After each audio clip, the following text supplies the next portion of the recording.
dowladda hoose degmada Burco ayaa maanta waxay si rasmi ah u bilowday wada laami oo dhexmari doonta gudaha magaalada Burco ee xarunta gobolka Togdheer wadadana uu dhagax dhigay madaxweynaha Soomaaliland Axmed Maxamed Maxamuud Silaanyo bilowga wadadan ayaa wax goob joog ah koox xildhibaan oo horkacaya gosmaha gudoomiyaha golaha deegaanka degmada Burco ahna maayir ku-xigeenka golaha deegaanka degmada Burco Maxamed Xasan Jaamac Xoday waxaana ugu horeyntii halkaas hadal kooban ka soo jeediyay maayir ku-xigeenka golaha deegaanka degmada Burco Maxamed Xasan Jaamac Xoday oo ku dheeraaday kana warbixiyay dhismaha wadadan iyo muhiimadda ay u leedahay gobolka Togdheer gaar ahaan magaalada Burco maanta ay tahay 2 bishii 9aad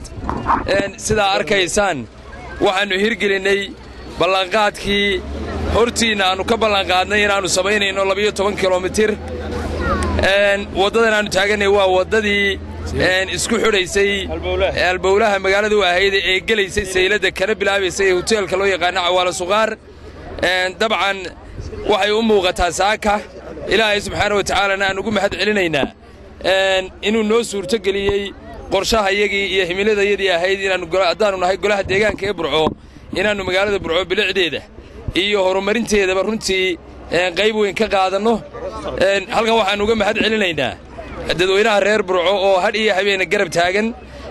waxaan kaloo halkan uga faa'iideysanayaa uga mahad celinayaa runtii xukuumadda jamhuuriyadda Soomaaliland oo qayb weyn oo mugle ka qaadatay contributionka 12 kilomitir waa ogeedo madaxweynaha jamhuuriyadda dhagax dhigay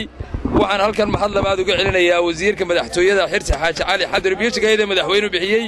waxaan leenahay markii hore wasaaradda ay joogtana qiimay